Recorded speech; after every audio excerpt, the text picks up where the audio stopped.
So I'm pleased to introduce Andrew Robertson. So Andrew is a PhD student in our department, just about finished, and he's going to continue working at TRIUMF on more or less the same stuff as a postdoc soon. Andrew, as many of us remember, did this great 3-minute thesis summary of his thesis work, where he was the UBC finalist and got to go to regional finals and so on.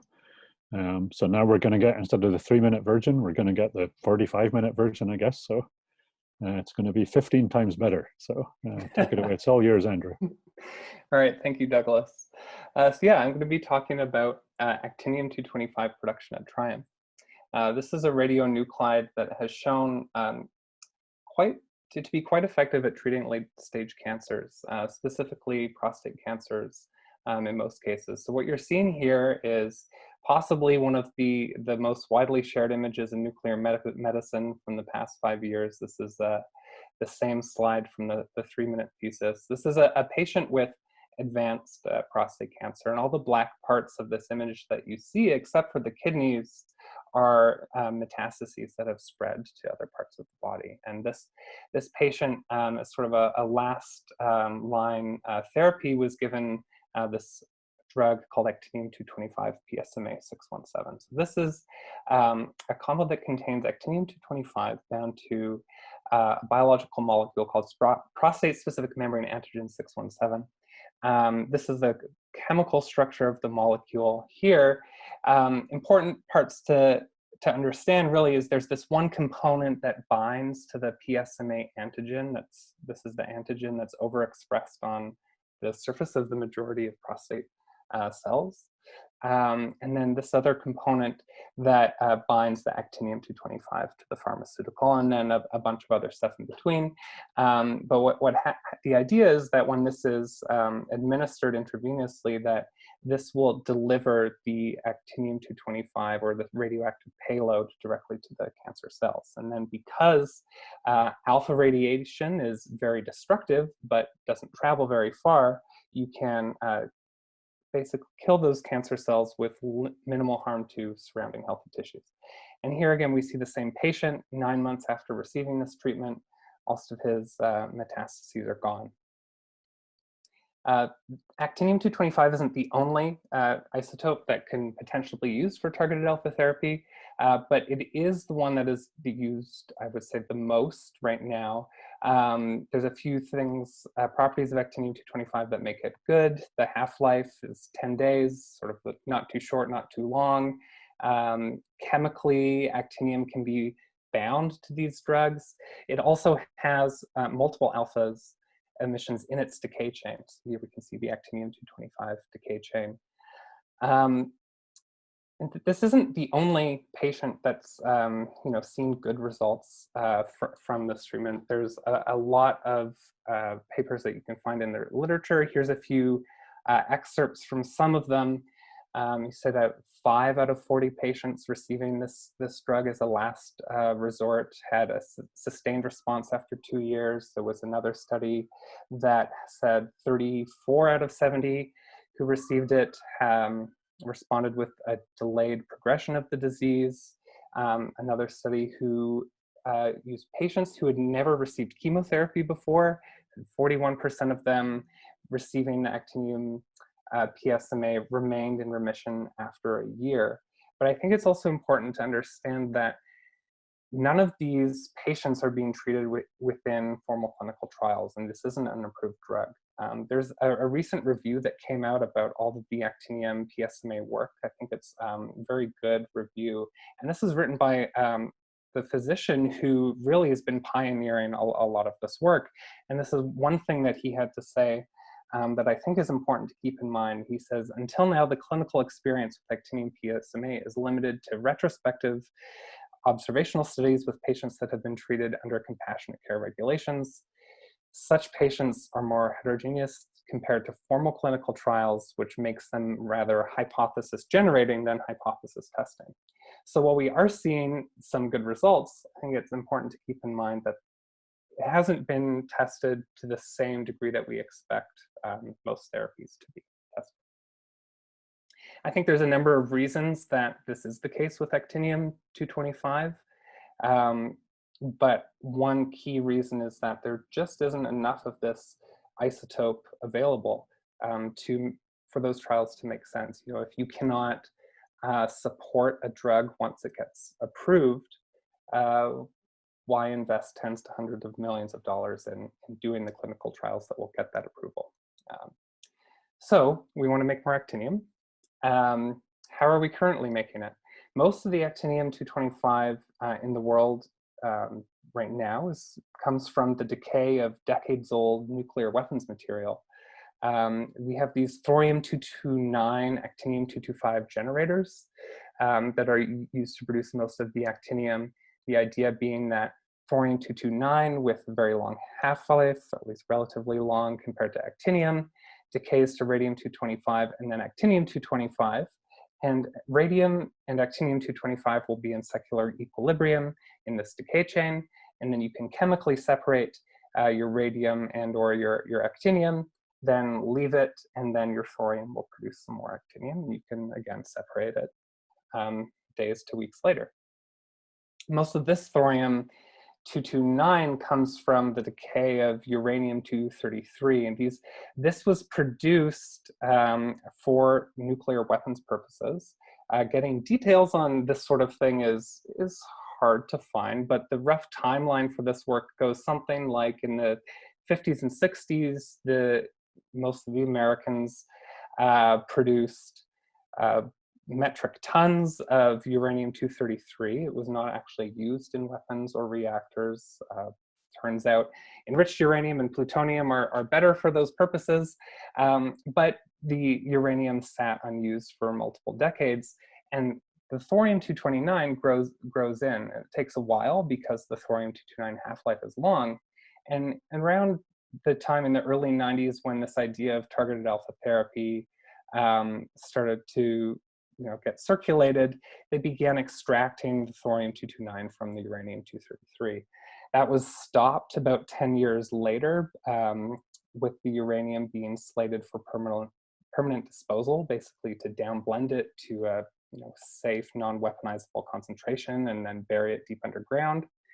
And so the thorium-229 extraction stopped, and at that point, the amount of actinium that could be produced in the world became fixed. This has changed in the past year, where a company that was founded by Bill Gates has started to get access to some of the uranium that hasn't yet been disposed, and they're working on producing more thorium-229. But still, I mean, the global supply of actinium-225 is limited to about 63 gigabecquerels or 1.7 curies per year. And that's roughly enough to treat 1,000, maybe you could argue 10,000 patients per year, which is just not that much. And this small supply makes the isotope expensive, and it slows the process for developing these pharmaceuticals. So how else can we make it? So if we consider what's currently being produced, this is in curies per month, and we have this tiny blue dot here for thorium-229. We can look at information that's available in the literature to see how else we could make actinium-225. So this is sort of a theoretical maximum production that you could expect from one facility. This is based on published information. And we can see down here different possible nuclear reactions that can produce actinium-225. So this one, the notation here is we're going to irradiate radium-226 with a neutron, and that's going to result in the ejection of 2 neutrons from the nucleus and producing radium-225. So inside of nuclear reactors, you can't make too much actinium. This reaction requires fairly high neutron energies, 8 to 10 MeV, I think, which just you really only get at the tail end of the neutron energy spectrum of the highest energy reactors.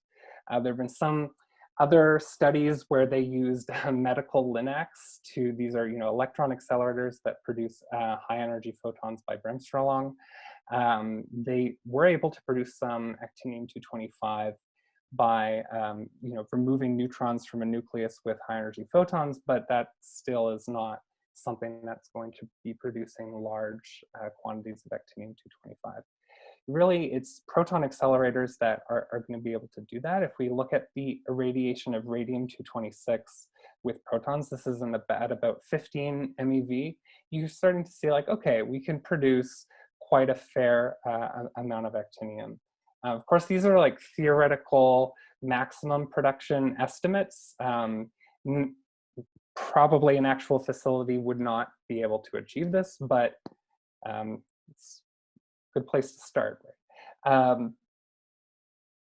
Low energy cyclotrons, there's a few hundred of those, or maybe 1,000 around the world. So this, from that perspective, is quite promising. But radium-226 comes with a bunch of issues.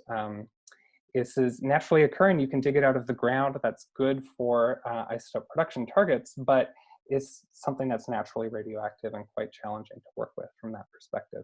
The irradiation of thorium, however, with higher energy accelerators is maybe it's easier to achieve. However, there's fewer of those facilities in the world that could do that.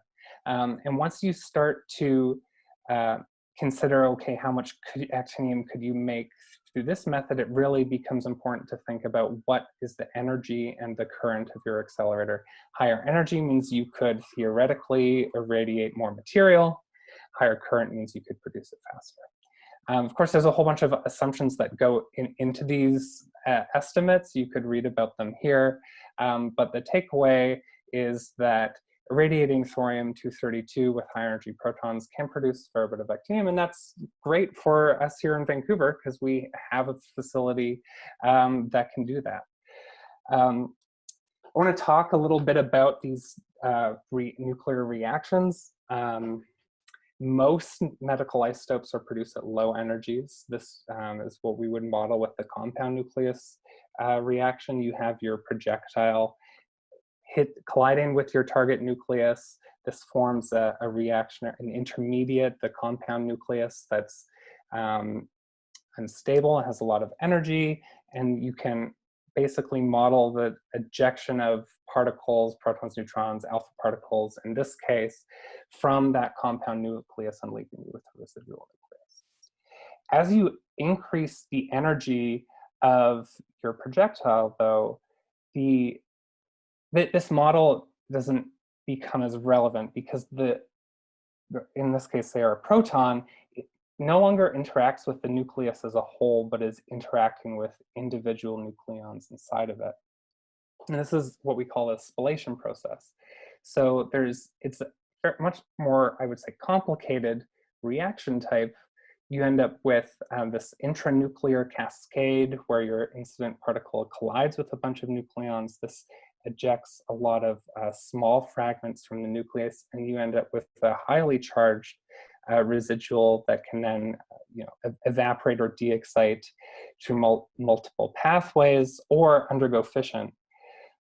There's a whole bunch of different models that are used to describe this, but I think when I was looking for some graphical assets and making these slides, this is one of my favorites. I don't know if this is the best representation of the compound nucleus model, but it did make me laugh when I saw what they were trying to say spallation does. So if you want to think about it in that sense, I think that's fine. It's usually what I just think is you're blasting the thorium nucleus apart into most things that are smaller than it. We can kind of take a look at some simulations that model this process to see what it looks like as we increase our proton energy. So thorium-232 is right up here. What we're looking at is mass number of the nuclear products that are produced in these reactions and the cross-section for those reactions. And I'm going to play this GIF and we'll see that the energy is going to change. This was simulated by Fluka. What you can see is it's this one playing, sorry. As the proton energy increases, we start to get more and more of these small fragments in the spallation process being ejected. That's producing these spallation products in this part of the mass yield curve. And we also see that as the proton energy increases, the fission part of the curve becomes more symmetrical.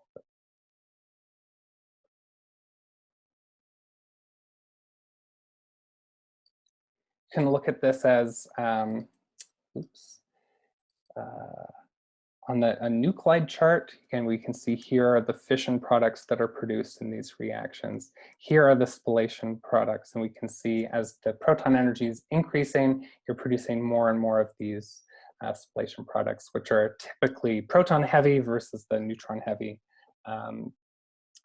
fission products.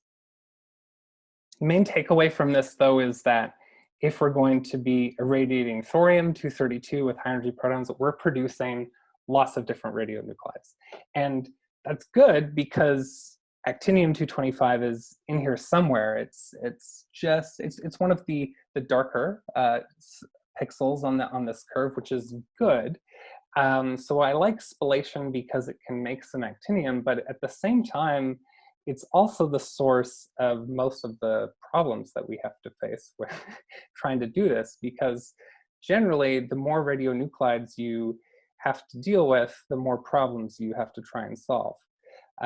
So when it comes to nuclide production, this is, I'd say that the physics part of this effort is questions like, what is the radioactive inventory of these thorium targets when we irradiate them?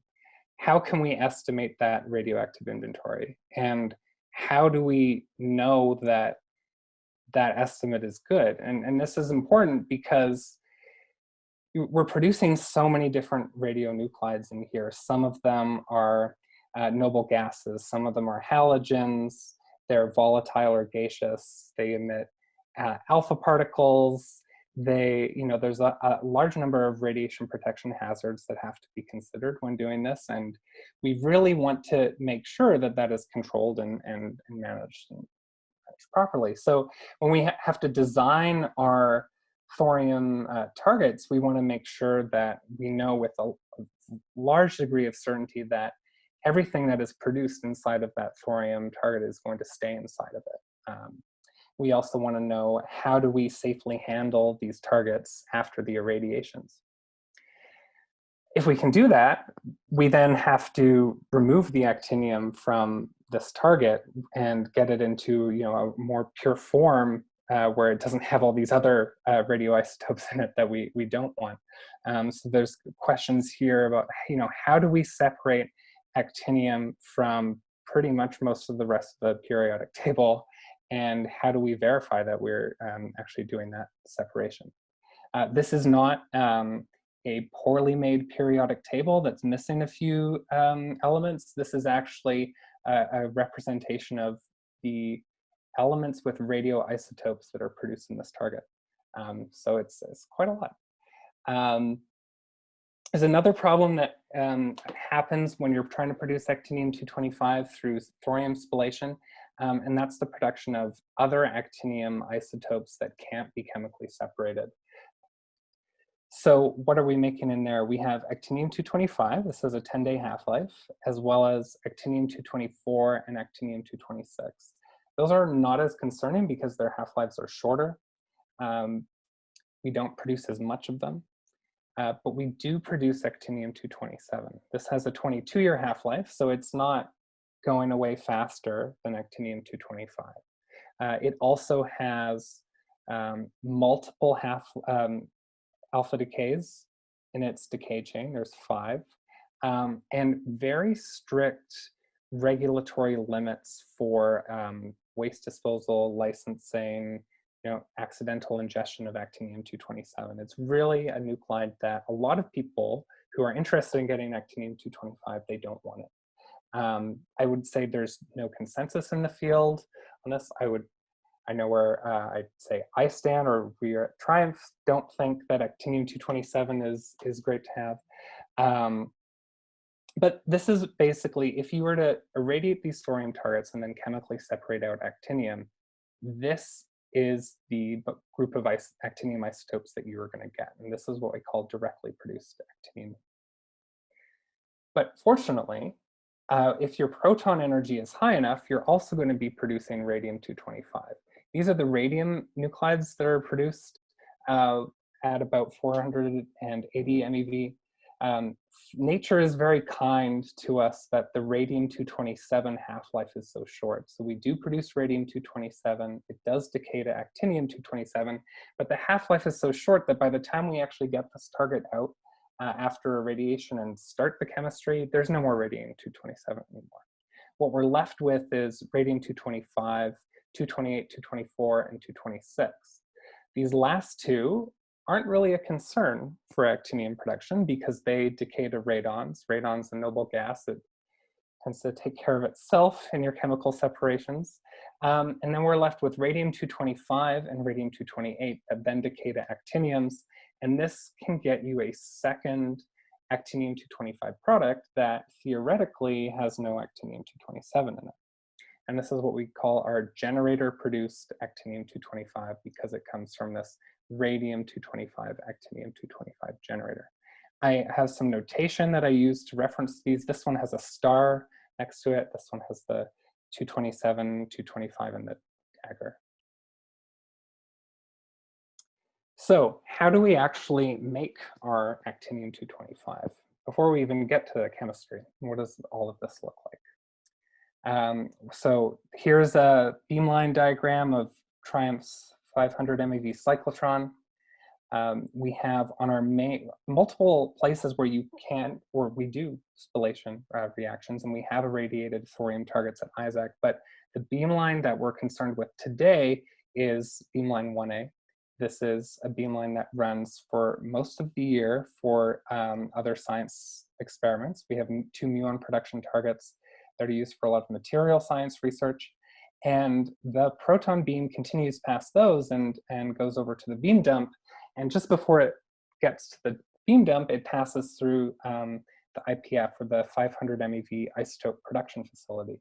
And this is a facility that was, it's been around since the beamline started, but it really, in the past few years, hasn't been used, despite the fact that there's protons going through it most of the year. Here's another diagram of what the IPF looks like. You can see the proton beamline here at the bottom, and then a couple stories above, we have this transfer cell or hot cell that sort of sits at the top of IPF. This is where you would, at the back, we can bring targets inside or out of the facility. At the front, you have this window you can look through, and you can see what a typical target at IPF looks like. And these targets are then lowered on this chain drive that lowers them down a couple stories and down into the proton beam. During the irradiation, the targets are submerged in cooling water. That's important because proton beam is going to be depositing a lot of heat into this target. You can see a solid model of the target station at the beam level here. So we have up to 6 cassettes. What you're seeing here, there's only 5 being shown, 2 targets per cassette, and then water that is pushed through the cassette across the surface of the targets to cool them during the irradiation. The column of water that these targets are submerged in is about 8 meters deep. So the main challenge with all this targetry work is making sure that the target stays sealed during the irradiation. We can see here what our target design looks like. We basically have a thin thorium foil that's contained within this Inconel, it's a nickel chromium alloy seal. This is our hermetic seal for our targets during the irradiation. It's put into this housing that then goes into the target station. And we had to do a lot of work to make sure that these targets could be irradiated safely. So it's a lot of modeling.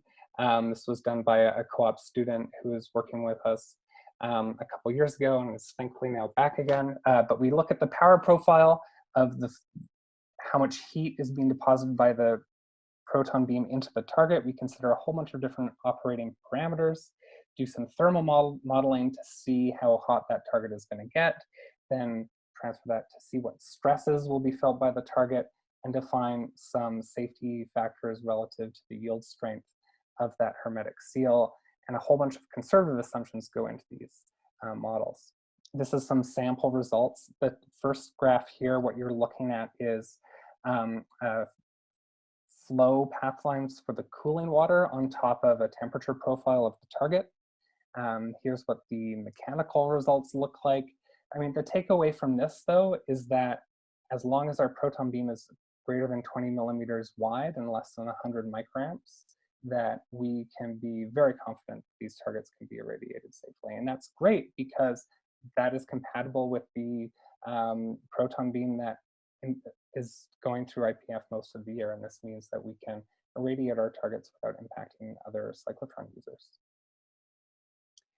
But then, okay, so we can irradiate our target. What are we actually going to be producing inside of it? Our target design, fortunately, enables us to use the thin target activation method for measuring nuclear cross-sections. So what we're trying to do is determine the cross-section for various reactions that are produced inside of these targets by measuring the radioactivity that's produced. We need to have a good idea of what our proton flux is in order to do that. Fortunately, we can use the Inconel window that's on the seal of the target in order to do this, because nickel to cobalt spallation cross sections are very well known. So if we can measure the radioactivity of a bunch of different nuclides that are produced, then we should be able to come up with some cross sections.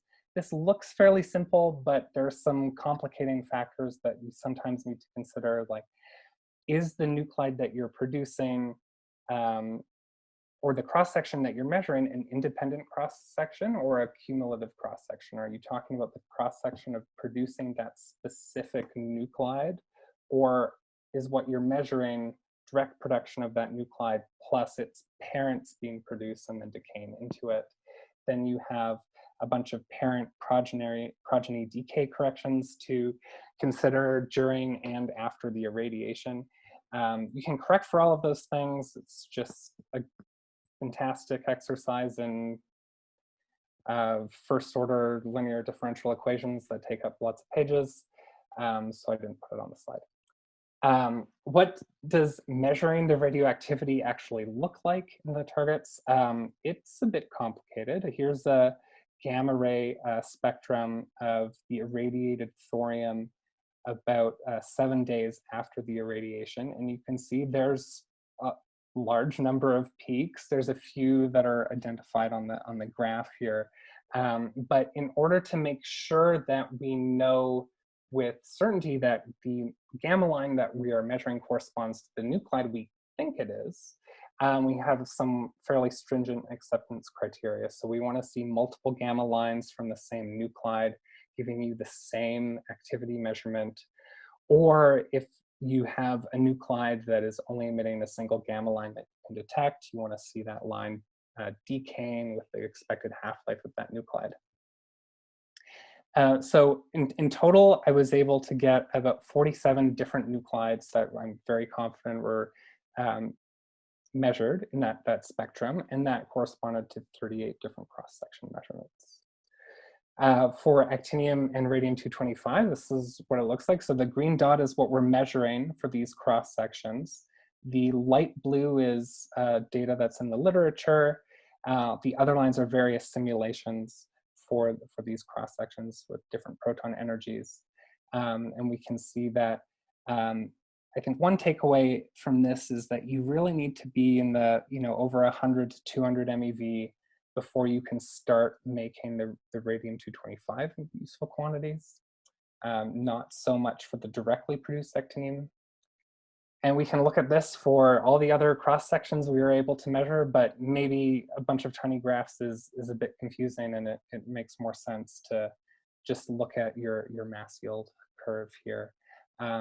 This is where you can start to see differences in the various models that are used to model the spallation reactions.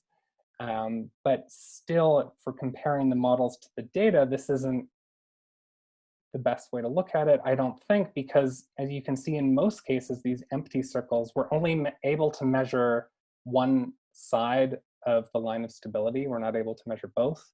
There are only 3 mass numbers that I was able to do that for. So if you want to compare the measured to the simulated values, just look at the radioactivity. So this is for Fluka. This is a code that's developed by CERN. And what we're seeing on this chart is the radioactivity estimated by Fluka divided by what we measure. And what we see is that generally, Fluka is good to within a factor of 2. For the 47 different nuclides we can measure in that spectrum, 41 of them are within a factor of 2.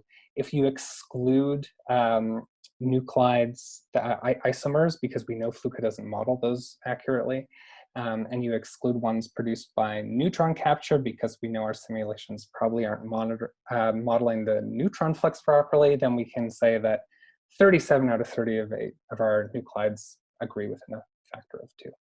So we can trust these simulations, and that's very valuable information because it allows us to do radiation hazard assessments with confidence, shielding calculations. If we ever have to ship irradiated thorium somewhere, we can use the Fluka estimated inventory on your dangerous goods declaration, and these things are accepted by our regulator, which is very nice because measuring this inventory every time is not practical, I would say.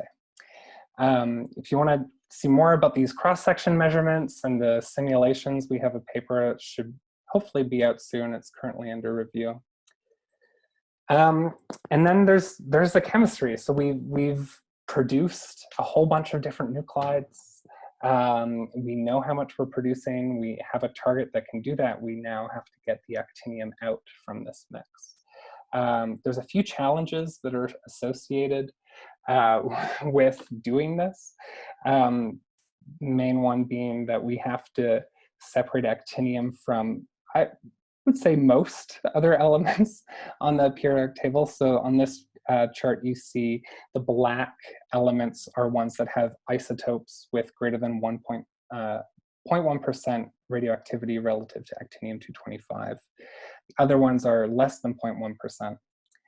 And we need to be able to measure how well we're separating all these things. There's a couple other challenges that are not unique to spallation targets. Most radionuclide medical isotope production targets have the challenge that you need to do all this chemistry remotely because it's just too radioactive. And you need to be able to separate nanograms of your product from gram quantities of the target material. In order to do that, what we developed was a method for removing the thorium target material by precipitation. So our process for extracting actinium from these targets starts by dissolving the target in a strong acid, evaporating that to a thorium nitrate salt, adding some hydrogen peroxide to form a thorium peroxide precipitate, and then filtering that. And we're able to recover the majority of the actinium and the radium from that while removing most of the thorium from that solution. From there, we've adapted some existing methods for removing actinium from these thorium targets. This was based off of a method that was developed at Los Alamos National Lab. There's an ion exchange column and then a cation, extraction chromatography column.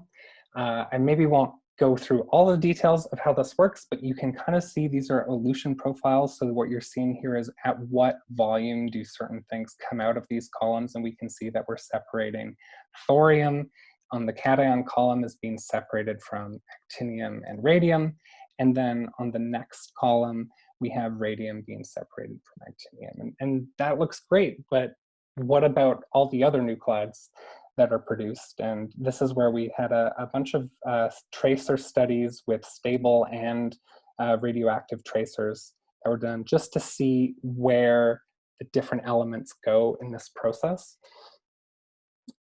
I mean, the main point I think you should take away from this graph is that actinium is the only one that is predominantly this color. What you're seeing on this chart is the area of each color is proportional to how much of that element ends up in what part of the process, and not many other things are in have the actinium color, which is great.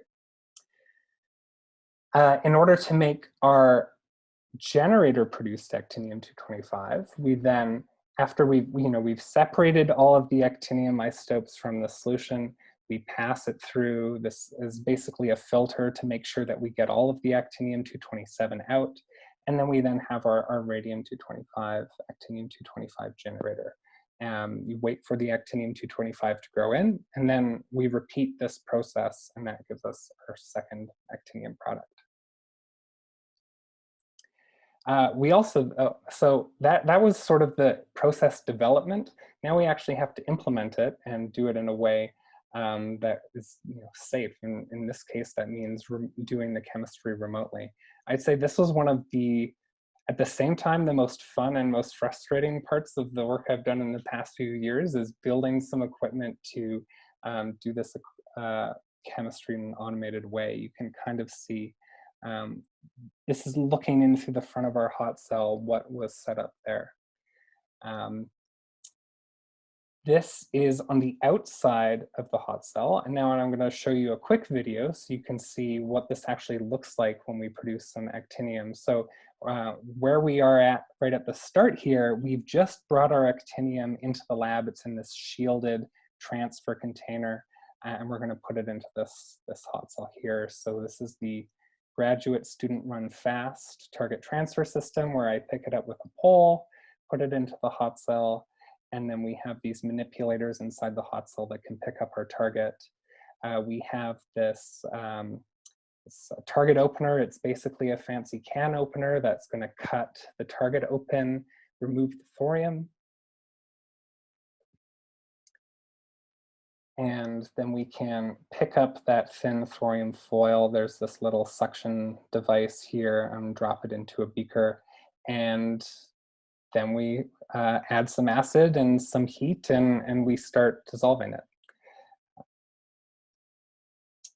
And I still find dissolving radioactive metals in acid fun. It doesn't get old. And that's where the video memory card ran out. The rest of the process isn't exciting to look at anyways. We just have some pumps and valves that do the rest of the chemistry in an automated way. So how much did we actually make? This is the results from our first few runs. We didn't get a chemical yield that was comparable to what we thought we would get based off of work with non-irradiated samples. However, it's been improving. I think we know the reasons why we had a low chemical yield from the process. There's stable impurities coming out of various parts of the process that are saturating some of the columns. But what does look good is the radionuclidic purity of the product, specifically when it comes to actinium-227. So we do see a difference between the directly produced actinium product and the generator-produced actinium product when it comes to actinium-227. There are other impurities, actinium-226 in the directly produced product, and then some lanthanum, ruthenium, strontium nuclides that I think there's some simple changes that we can improve on in the future. Another challenge that we have is just measuring the actinium-225. So we recently got an ICP-MS device because actinium-227 is hard to measure. It doesn't emit gamma rays or anything that's radiometrically useful for quantifying it. And we just had a paper accepted on this last week to Inorganic Chemistry, which should be online pretty soon. We can also look at other aspects of the purity of your product. Stable impurities, we know those weren't the best, but we're still able to attach this actinium to some pharmaceutical compounds, which is good. Anyways, I just want to wrap up. I had some trouble thinking about how I wanted to finish the talk, but I think one conclusion we can say is that we've finished a proof of concept for making actinium-225 at TRIUMF with this method. We have a target that can safely actually produce the isotope. We know what else we're producing, and we know how to get our actinium out of it. Of course, there's still a lot more work that remains before we ever see, you know, TRIUMF's actinium make an image like this.